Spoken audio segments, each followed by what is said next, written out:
Hello 10th class. हम हमारा chapter 4 start करेंगे जिसका नाम है carbon and it's compounds. I hope आपको दिखाई दे रहा होगा title, carbon and it's compounds. एक खुशी की बात ये है इस साल के लिए 2020 सेशन के लिए कि इसमें से मतलब ये चैप्टर ओवरऑल 10th में सबसे डिफिकल्ट चैप्टर होता है और इसी में से ही CBSE ने काफ़ी सारा क्वेश्चन डिलीट कर दिया है because it is the toughest chapter of chemistry in class 10 science. तो जो डिलीटेड क्वेश्चन है वो मैं आपके साथ शेयर कर चुकी हूँ, फिर भी मैं आपको थोड़ा आइडिया दे देती हूँ। जैसे नॉमेनक्लेचर है कंपाउंड्स का, रिएक्शन है, ऑक्सीडेशन रिडक्शन एंड मतलब मेनी मोर जो नेम रिएक्शंस थी, एस्टरिफिकेशन और saponification, oxidation, addition reaction, nomenclature, functional groups, ये सारा का सारा CBSE ने क्या किया है, डिलीट कर दिया है आपके chapter 4 carbon and its compound से।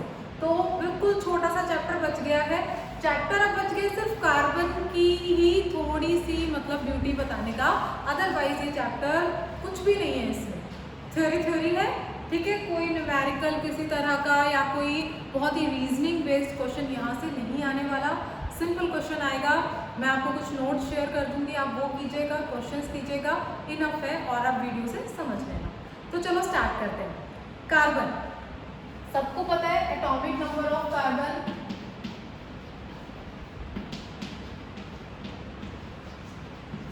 इक्वल टू कितना होता है,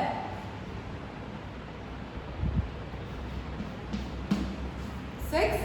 you all know electronic configuration अगर मैं लिखूं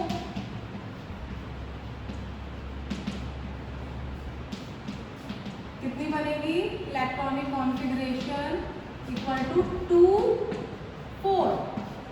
कहने का ये मतलब है कि वैलेंस शेल में कितने इलेक्ट्रॉन है, 4 electrons in valence shell equal to 4। 4 electron valence shell में है, ठीक है। ऐसे शेल होती है ना, KLM मैंने आपने 9th क्लास में पढ़ा था, तो उसी तरह मैंने आपको बताया कि वैलेंस शेल में कितने इलेक्ट्रॉन्स हैं आपके, ओनली 4। अब अगर हम देखें कि ये नोबल गैस कॉन्फ़िगरेशन को अटेन कैसे करेगा, 8 पूरा करेगा। 8 मतलब अपना ऑक्टेट कंप्लीट करने के लिए, ऑक्टेट पूरा करने के लिए, 8 बनाने के लिए ये 4 इलेक्ट्रॉन गेन भी कर सकता है और 4 इलेक्ट्रॉन लूज भी कर सकता है। क्या करे कार्बन इस दुविधा में है, इस प्रॉब्लम में है कि वो 4 इलेक्ट्रॉन्स लूज करे या गेन करे। गेन करना इजी है, लूज करना इजी है, या कोई और ऐसा ऑल्टरनेट है जो कार्बन के लिए बहुत इंपॉर्टेंट है। हाँ जी, तो यहाँ पे हम कुछ डिस्कस करेंगे जो कि सबसे इम्पॉर्टेंट प्रॉपर्टी आती है कार्बन की। आप ध्यान से देखना, 4 इलेक्ट्रॉन है, या तो गेन 4 इलेक्ट्रॉन्स और लूज 4 इलेक्ट्रॉन्स। मैं आपको बता दूं एक बात, दोनों ही चीजें डिफिकल्ट है। यस, दोनों ही चीजें डिफिकल्ट है, गेन करना भी डिफिकल्ट है और लूज करना भी डिफिकल्ट है। यहाँ पे अगर हम देखें कि मतलब अगर कार्बन मैंने आपको बताया कि गेन करेगा, अगर वो गेन करेगा कुछ तो उस पर आएगा चार्ज पॉजिटिव चार्ज आएगा। पॉजिटिव चार्ज आने के बाद क्या बनता है, केटायन बनता है, और नेगेटिव चार्ज आने के बाद क्या बनता है, एनायन बनता है। अगर वो कुछ लूज करता है तो नेगेटिव चार्ज आता है, एनायन बनता है, वो बनेगा C4 नेगेटिव एनायन। और अगर लूज करेगा मतलब अगर गेन करेगा तो C4 पॉजिटिव केटायन। आप ध्यान से देखना, या तो केटायन बनेगा या फिर एनायन बनेगा। और एनायन बनने के लिए तो मैं आपको बताती हूँ कि मतलब बहुत मुश्किल है, बहुत हाई अमाउंट ऑफ एनर्जी अगर मैं देखूँ, यस, तो बहुत ही large amount of energy is required. दोनों जगह बहुत ही large amount of energy required होगी केटायन और एनायन बनने के लिए। So that's why. और उसके बाद मतलब अगर करेगा तो कुछ उनके पास 10 इलेक्ट्रॉन्स का वो हो जाता है और वो काफ़ी डिफिकल्ट हो जाते हैं, प्रोटॉन्स हो जाते हैं इसके पास, और वो हैंडल करने इनको बहुत ही डिफिकल्ट हो जाते हैं। तो बात खत्म। बात खत्म कैसे नहीं कर सकता भाई, गेन करने लूज करने बहुत ही ज़्यादा यहाँ पे बहुत डिफिकल्ट है, बिकॉज मतलब यहाँ पे इसको एक्स्ट्रा इलेक्ट्रॉन होल्ड करने बहुत ही मुश्किल हो जाएंगे। ठीक है, तो आगे चलते हैं। ऑल्टरनेट क्या है? अब क्या करेगा कार्बन? कार्बन कुछ और करेगा, छोड़ो लूज और गेन का चक्कर। अब कार्बन कुछ और करेगा जो कि बहुत यूनिक प्रॉपर्टी होती है कार्बन की, जिसको हम बोलते हैं, अब कार्बन करेगा sharing of electrons. Sharing of electrons. दो तरह के बॉन्ड होते हैं, आयनिक और कोवेलेंट। आयनिक और कोवेलेंट, आयनिक आप पढ़ चुके हैं, अब बारी आती है कोवेलेंट बॉन्ड की। कार्बन हमेशा कोवेलेंट बॉन्ड बनाता है। कार्बन हमेशा कोवेलेंट बॉन्ड बनाता है। कोवेलेंट बॉन्ड क्या होता है? Bond formed by mutual sharing of electrons. इसको बोलते हैं आपसी साझेदारी से।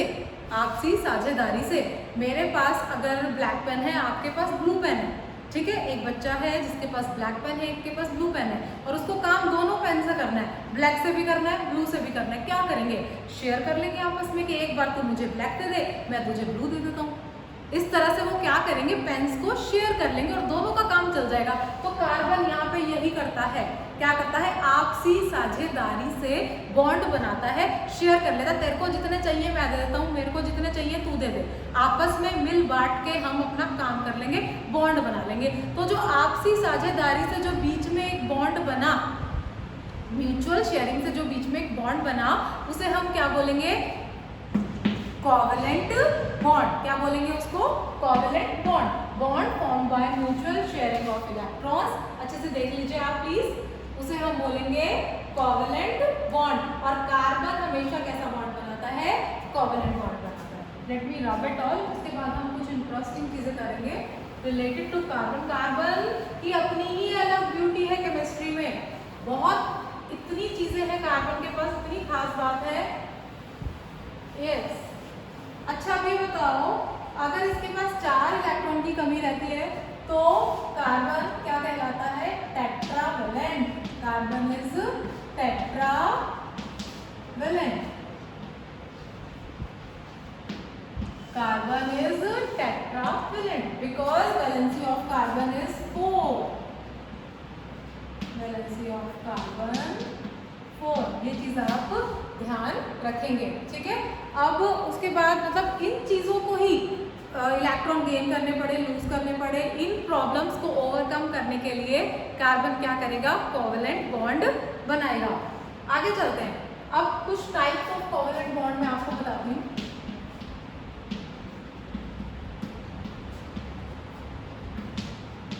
टाइप्स ऑफ कोवेलेंट बॉन्ड अगर मैं देखूं तो सबसे पहले आता है सिंगल कोवेलेंट बॉन्ड। परेशान होने की जरूरत नहीं है, हैंड रिटन नोट्स भी आपको मिल जाएंगे, ये आप अभी समझ लीजिए। सिंगल कोवेलेंट बॉन्ड, जब 2 इलेक्ट्रॉन मतलब खाली 2 इलेक्ट्रॉन शेयर्ड हुए, ठीक है, मतलब 2 इलेक्ट्रॉन के शेयर्ड पेयर से बने, तो उसको हम बोलते हैं सिंगल कोवेलेंट बॉन्ड। एक लाइन से शो करते हैं, एक इलेक्ट्रॉन इधर, एक इलेक्ट्रॉन इधर। एक लाइन में 2 इलेक्ट्रॉन छुपे हैं, एक बॉन्ड में कितने इलेक्ट्रॉन छुपे हैं? 2। तो मतलब 2 इलेक्ट्रॉन के उससे जब बनता है तो क्या होता है? Single covalent bond. Single covalent bond. उसके बाद आता है, जैसे एग्जांपल में दूं यहाँ पे, हाइड्रोजन, हाइड्रोजन के बीच में सिंगल बॉन्ड होता है, तो कितने इलेक्ट्रॉन है इसके बीच में? 2 इलेक्ट्रॉन है। ठीक है, 2 इलेक्ट्रॉन से एक बॉन्ड बनता है, 2 इलेक्ट्रॉन से एक बॉन्ड बनता है। ये बात याद रखना, भूल मत जाना। अगर आपको यही नहीं समझ में आया कि कितने इलेक्ट्रॉन से कितने बॉन्ड बन रहे हैं, तो काम खराब है, बहुत ज्यादा खराब है। उसके बाद सिंगल कोवेलेंट बॉन्ड हो गया, अब उसके बाद डबल आता है।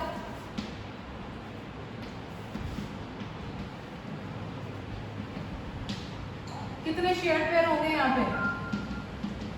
देखो, इन 2 इलेक्ट्रॉन से एक बॉन्ड बन गया, इन 2 इलेक्ट्रॉन से एक बॉन्ड बन गया, इसे बोल देंगे डबल कोवेलेंट बॉन्ड। एग्जाम्पल आप ले लो, ऑक्सीजन ऑक्सीजन के बीच में कौन सा बॉन्ड होता है? डबल बॉन्ड होता है। अब आया समझ में? अब तक तो आप पढ़ते आए थे, इसके बीच में single bond, double bond, triple bond. अब आपको समझ में आएगा ये कैसे आते हैं। थर्ड अगर मैं लूं ट्रिपल कोवेलेंट बॉन्ड,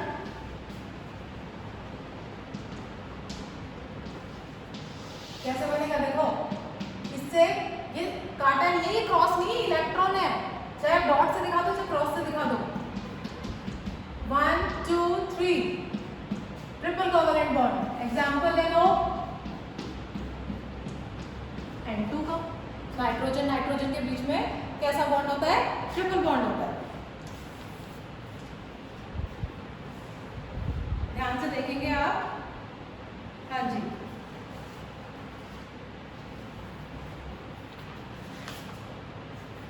अब उसके बाद हम क्या करते हैं, कुछ एग्जाम्पल करते हैं। आई होप ये आप सबने देख लिया होगा, समझ लिया होगा। एग्जाम्पल से चीजें ज्यादा क्लियर होंगी।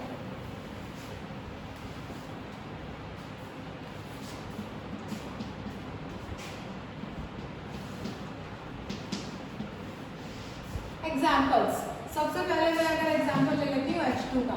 देखो कैसे कोवेलेंट बॉन्ड बनेगा, कैसे साझेदारी करेंगे, कैसे आपस में शेयरिंग करेंगे। So have a look, hydrogen है, वैलेंस शेल में कितना इलेक्ट्रॉन होता है, एक इलेक्ट्रॉन होता है। क्रॉस से दिखा लो चाहे डॉट से दिखा लो, कंफ्यूज मत होना। दो हाइड्रोजन है ना, एक को ये रखो, ठीक है, दोनों के एक एक इलेक्ट्रॉन लिखती है वैलेंस शेल वाले, या तो 2 बनाएगा या 8 बनाएगा, कोशिश रहेगी या तो 2 या 8। 2 करने के लिए क्या करेगी हाइड्रोजन, इसके पास तो एक है, दूसरा हाइड्रोजन भाई उधार दे दे मेरे को, मुझे दे दे ये दूसरा इलेक्ट्रॉन, ये इलेक्ट्रॉन मुझे दे दे। यस, इसने इसको दे दिया, ले भाई तू मेरे से ले ले। ये दोनों का काम पूरा, इसको एक इलेक्ट्रॉन की जरूरत थी, इसने इससे ले लिया, इसने इससे ले लिया, हो गई साझेदारी, हो गई म्यूचुअल शेयरिंग, हो गई इलेक्ट्रॉन्स की। 2 इलेक्ट्रॉन से कितने बॉन्ड बनते हैं, एक ही शेड पेयर है, तो हाइड्रोजन हाइड्रोजन के बीच में सिंगल कोवेलेंट बॉन्ड है ना। Interesting, yes. अगला देखो, उसके बाद आता है H2 के बाद अगर मैं ले लूं O2 ले लो, चलो और भी बढ़िया, O2 ले लो। ऑक्सीजन का एटॉमिक नंबर होता है 8, इलेक्ट्रॉनिक कॉन्फ़िगरेशन 2 और 6, ठीक है। 2 ऑक्सीजन बना लो, 1 2 3 4 5 6, 1 2 3 4 5 6, दोनों के वैलेंस शेल के 6 इलेक्ट्रॉन लिख दिए, 6 इलेक्ट्रॉन लिख दिए। कितने बनाने हैं, ऑक्टेट पूरा करना है, 8 बनाने हैं, 8 बनाने हैं। क्या करेगा, 6 इसके पास, कितने चाहिए इसको उधार, उधार कितने चाहिए, 2 उधार चाहिए। ले भाई मेरे को दे दे, मेरे पास 2 इलेक्ट्रॉन की कमी है, प्लीज गिव मी 2 इलेक्ट्रॉन्स। अब ये कहेगा मैंने तेरे को दिए, अब तू भी तो मेरे को दे इलेक्ट्रॉन्स। ये ऐसे 2 इलेक्ट्रॉन से एक बॉन्ड, 2 इलेक्ट्रॉन से एक बॉन्ड, 2 शेयर्ड पेयर है, बॉन्ड क्या बन गया, डबल बॉन्ड। देखो इसलिए आता है ऑक्सीजन ऑक्सीजन के बीच में डबल बॉन्ड। ये है ब्यूटी कोवेलेंट बॉन्ड की। फटाफट देखो, इसको मैं रब करती हूँ, फटाफट देखो, हैव अ लुक।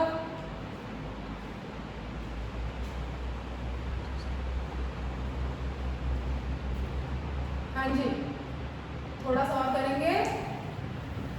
अब एक N2 का एग्जांपल और करवा देती हूँ आपको। नाइट्रोजन का एटॉमिक नंबर 7, इलेक्ट्रॉनिक कॉन्फ़िगरेशन 2 5, बना दो फटाफट। नाइट्रोजन के कितने इलेक्ट्रॉन, वैलेंस शेल में 5, 1 2 3 4 5। ये आपको थोड़ा ना लिखने का तरीका भी आना चाहिए, यूं नहीं एक उधर घुसा दिया इलेक्ट्रॉन, एक उधर घुसा दिया, तमीज में लिख रहे हैं इलेक्ट्रॉन बिल्कुल, अदरवाइज बनेगा ही नहीं। हाँ भाई 5 इसके पास, कितने चाहिए नाइट्रोजन भाई साहब को, कितने चाहिए, 3 और चाहिए। ये ले भाई, ले ले मेरे से ले ले। इसको कितने चाहिए, इसको भी 3 चाहिए, बना ले। एक बॉन्ड एक बॉन्ड एक बॉन्ड, नाइट्रोजन नाइट्रोजन के बीच में कितने बॉन्ड, 3 बॉन्ड।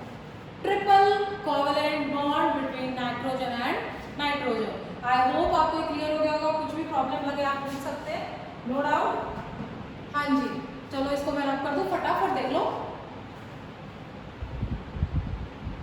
ओके, अब उसके बाद एक एग्जाम्पल और करवा दूं, H2O का। हाँ जी, आ गया ना, थोड़ा सा कुछ चेंज आ गया। ये ऑक्सीजन, ये हाइड्रोजन, ये हाइड्रोजन। इसके पास कितने, एक इलेक्ट्रॉन बैलेंस शेल में इसके पास 1 2 3 4 5 6 1। अब देखो इसको मैं थोड़ा सा सिस्टमैटिक वे में लिखूंगी।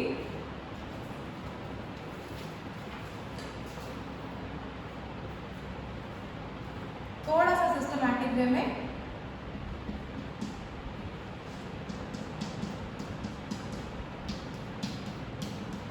इतना ही है, कुछ गड़बड़ नहीं किया है, कुछ भी चेंज नहीं किया है, टेंशन मत लेना।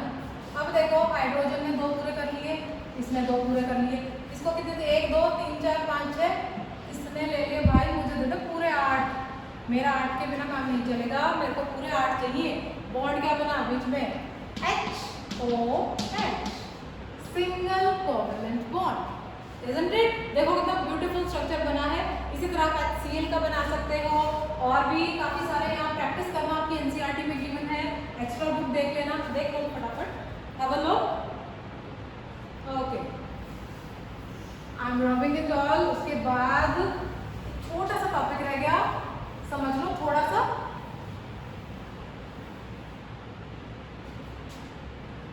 अगर हम देखें कि property of covalent compound,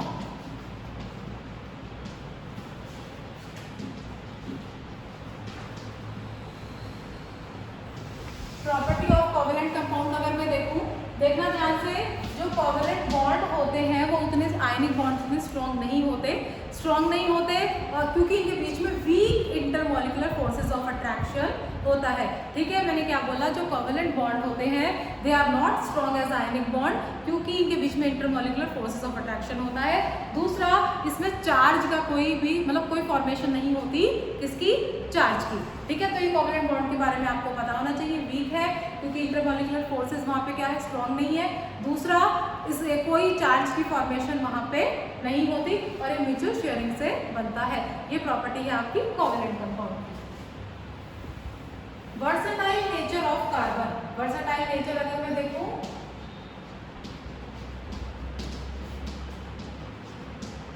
versatile nature of carbon, सबसे पहले एक चीज आती है, एक तो ये टेट्रावैलेंट है, कार्बन इज टेट्रावैलेंट। ठीक है, दूसरा टेट्रावैलेंट तो आप कर लोगे अपने आप, ये समझ पाएंगे।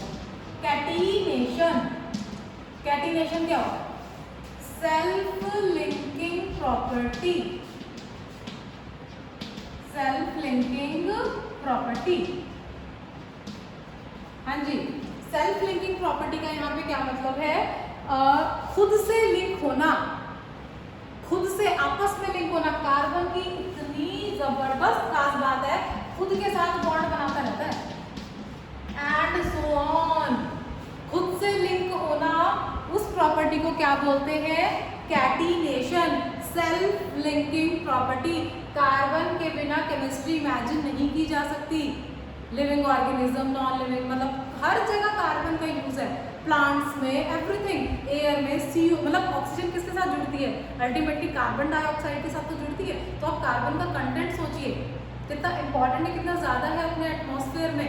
कुछ भी आप लगा लो, कोयला है, डायमंड है, graphite, everything is made up of carbon. तो carbon is really very important, this chapter is very important. ठीक है, तो अब देखो कैटिनेशन, आई होप आपको समझ में आएगा। सेल्फ लिंकिंग प्रॉपर्टी को हम कैटिनेशन बोलते हैं, खुद से ही अगर वो लिंक हो जाए तो। उसके बाद है मैं एक टॉपिक लिख देती हूँ, उसको करेंगे हम नेक्स्ट वीडियो में, जो कि है एलोट्रॉप्स ऑफ कार्बन, जिसे हम नेक्स्ट वीडियो में करेंगे।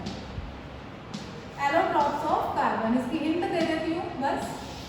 एलोट्रॉप्स का मतलब होता है एलोट्रॉपी का, कि एक ही कंपाउंड के मतलब कुछ अलग अलग फॉर्म होना, एक ही कंपाउंड के कुछ अलग अलग फॉर्म होना, उसको हम एलोट्रॉप्स बोलते हैं, और प्रॉपर्टी को बोला जाता है एलोट्रॉपी। कार्बन के 3 एलोट्रॉप होते हैं, डायमंड,